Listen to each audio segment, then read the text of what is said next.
These young students are picking up litter and removing garlic mustard in a wooded park in Washington, D.C. Removing invasive species helps native plants flourish, and the students say they feel like they're contributing in a small way to a healthier planet. I want other people, even like generations from now, to be able to have like the same experiences I've gotten to have in Rock Creek. A recent report by a United Nations panel predicts that the planet is heading toward environmental catastrophe if governments don't take immediate drastic action to curtail climate change.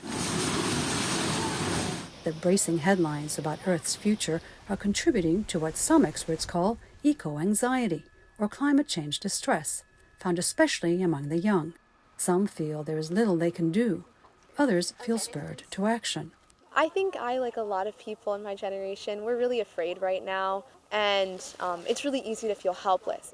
But Amelia counters that helpless feeling by volunteering regularly at the park. I chose to do this because it felt like something that I could do that was tangible, that was a way of actually helping the environment, of helping my community.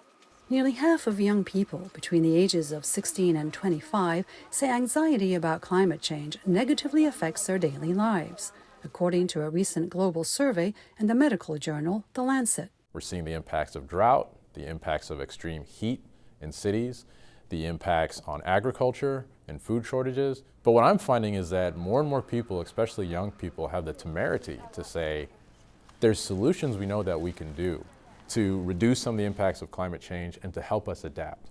And we can't do nothing. A common message by the experts is to take small actions in your own life to reduce your carbon footprint. You can do something as simple as meatless Mondays. Switch to a plant-based diet. If you can walk somewhere, then walk. Reduce, recycle, and reuse is a concept that's really coming about.